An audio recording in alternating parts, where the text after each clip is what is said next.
خواتي خواتاتي صباح الخير عليكم. Bonjour tout le monde, اهلا وسهلا مرحبا بكم يا جماعة الخير. Azul Fellaoun, والسلام عليكم. J'espère que vous allez bien. Nous allons continuer ensemble à explorer les dessous de ce méga scandale qu'a ébranlé les services de sécurité, les institutions sécuritaires en Algérie et l'institution militaire elle-même. Ce méga scandale de complot contre la sécurité nationale, ce méga scandale de complot contre les institutions de l'État, où puisque une dizaine d'officiers du renseignement militaire et du renseignement extérieur ont fomenté, ont manœuvré, ont fomenté un complot pour déstabiliser des dirigeants militaires et civils en faisant fuiter des informations classées secret défense, des informations qui ont été manipulées, falsifiées et divulguées ensuite à travers des relais médiatiques dont certains sont des cyberactivistes installés à l'étranger dans le but d'attenter à l'honneur, à l'intimité et pour pousser ou provoquer la chute de certains hauts responsables de l'État afin de semer le chaos ce chaos qui devait leur permettre donc de s'emparer des postes clés des services secrets algériens. Comme au cours de plusieurs émissions, les deux autres de cette enquête. Et comme vous êtes très nombreuses et nombreux à essayer de comprendre ce qui s'est passé, ce qui se passe encore, parce que l'enquête sur ce vaste complot de sécurité nationale, contre la sécurité nationale est toujours en cours au niveau du CPO de Antar, le centre principal des opérations de la caserne Antar à Ben Aknoun, le principal et le plus important centre opérationnel des services secrets algériens qui relève de la DGSI, la Direction Générale de la Sécurité Intérieure, la branche la plus puissante et la plus importante des services secrets algériens. Beaucoup d'entre vous essayent de comprendre. Nous sommes là pour vous expliquer, parce que nous sommes le seul média à la Koléhal sur Algérie Part à en parler. Nous allons vous donner des cas concrets des cas qui ont été révélés dans le cadre de cette enquête, et des cas avérés, et des cas qui illustrent la gravité, l'extrême gravité de ce scandale. Parce que nous avons un complot national, qui n'est comme le colonel Omar, officier de la DCSA, Direction centrale de la sécurité de l'armée à la retraite, et frère du général-major Zidali Ouezmeli, a tenté de racketter, de faire du chantage, de faire de la pression sur le chef de la deuxième légion militaire, général-major Haj Laroussi. Nous avons raconté ça hier. نحكولكم اليوم يا جماعة كيفاش ان اوفيسي مسكين دي رونسينيمون algérien لقى روحو في الحبس ولقى روحو مبهدل في الانترنت. Son identité a été révélée, sa famille a été humiliée, son travail a été révélé comme ça publiquement sur les réseaux sociaux, sur l'internet, au vu et au su de tous les services secrets étrangers. Ça, c'est une atteinte à la sécurité nationale, une véritable atteinte à la sécurité nationale. Attends, comme un cas concret. Donc, tu vois bien. Vous étiez très nombreux يا جماعة et nombreux à nous suivre. Voilà, elle est très compliquée pour vous, c'est pour ça que j'essaie de faire de la pédagogie.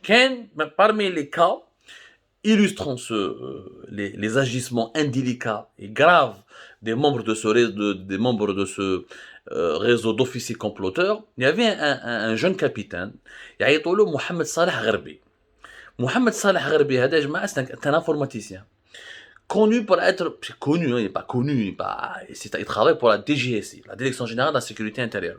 Il a le grade de capitaine. C'est un jeune informaticien, un génie dans son domaine.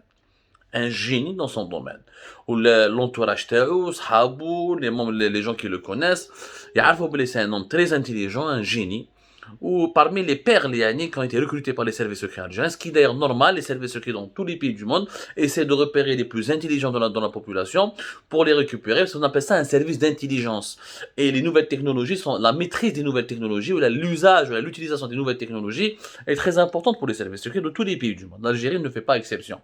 La DGSU, la MI5, la CIA, la FSB, tous les services secrets du monde essaient d'utiliser des informaticiens de génie et au lieu de les recruter. هذا محمد صالح غربي كان يخدم في وقت وسيم بوعزة في السيرفيس انفورماتيك تاع لا دي جي اس. وسيم بوعزة le fameux général qui a dirigé la DGSI d'avril 2019 jusqu'à sa chute en avril 2020 et son emprisonnement après la mort de Gaïd Salah par le nouveau régime qui a vu le jour après la mort de Gaïd Salah.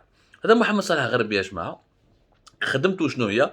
Il gérait les pages Facebook, il infiltrait des pages Facebook sur Internet, il faisait de la surveillance électronique, où il était chargé à l'époque de Wassini Bouazza de gérer les fameuses pages Doubeb, celles qui étaient en train de charger, étaient censées contrecarrer le Hirak, les Hirakis. Et ils utilisaient d'ailleurs le Bitcoin, ils utilisaient la monnaie numérique pour essayer de financer ces actions sur les réseaux sociaux, les actions donc d'une cellule d'informatique de la DGSI, le service secret algérien.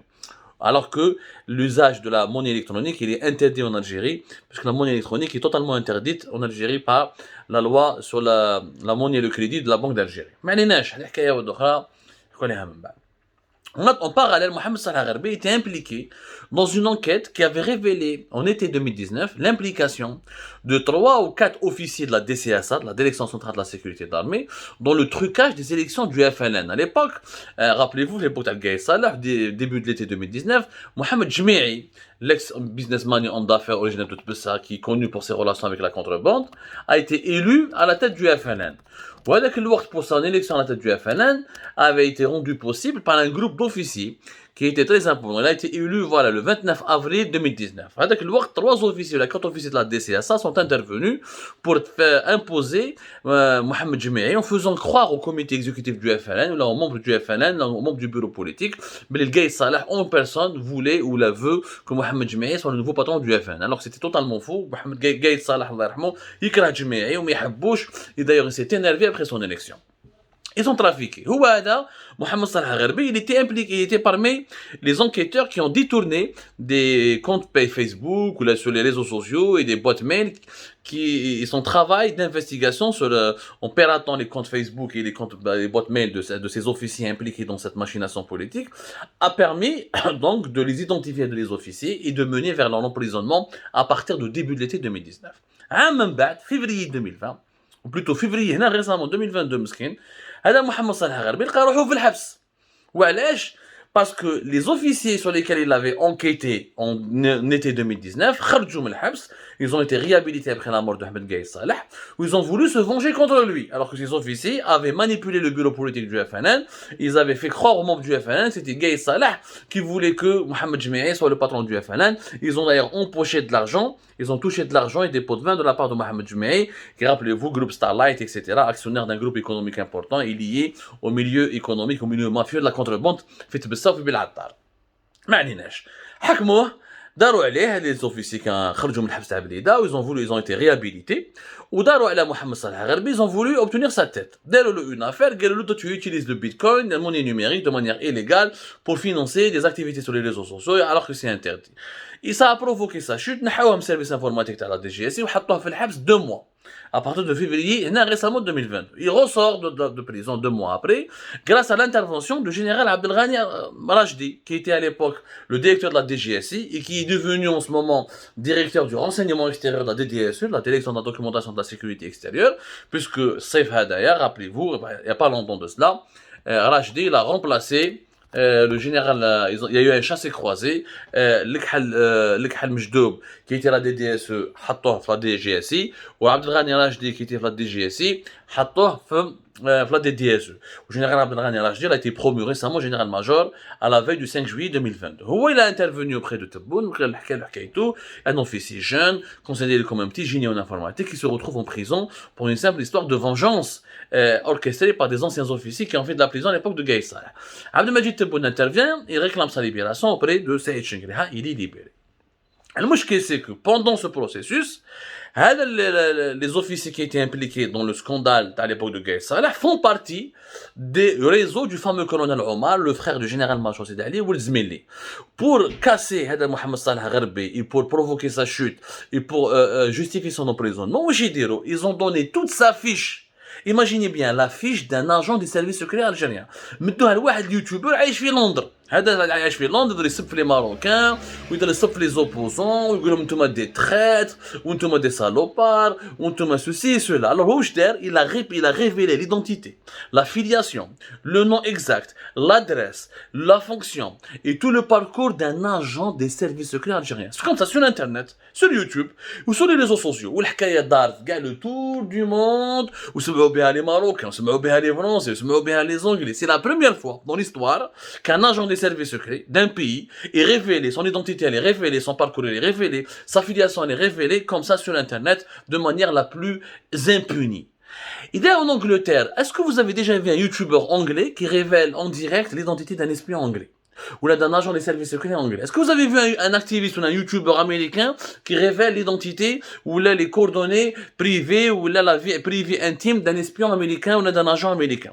Est-ce que vous avez vu un Marocain, un opposant marocain, un youtubeur marocain ou là un youtubeur égyptien qui révèle en direct sur YouTube ou là sur Facebook l'identité, les coordonnées, le parcours d'un agent des services secrets? Ça s'est jamais vu nulle part au monde. C'est une trahison suprême. وهذا اليوتيوبر اللي عايش في لندن يدعي بالوطنيه ويدعي بانه وطني ويكرهوا ضد لي ماروكان وضد لي لوبي étrangers alors qu'il a participé à une très haute trahison.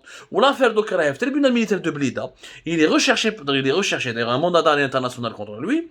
Et voilà une histoire, ça c'est l'une des affaires qui ont été dévoilées par les enquêteurs du CPO de Hamtar sur les agissements et les manœuvres dangereuses de ce réseau d'officiers, voleurs, fraudeurs et traîtres qui ont trahi leur pays pour satisfaire leurs intérêts personnels. خرجوا la fiche personnelle d'un capitaine des services secrets ومدوها لواحد في يوتيوبر في لندن وهذو كاع des Algériens, مراهم des Marocains, مراهم des Israéliens, c'est entre Algériens. Ils ont trahi le pays, trahi l'institution. Ils ont exposé cet agent au danger.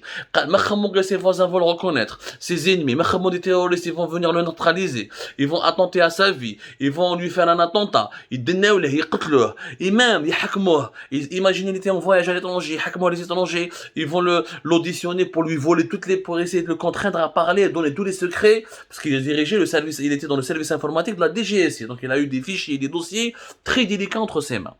Et son identité a été révélée comme ça ouvertement à travers un simple youtubeur depuis Londres. Et regardez comment le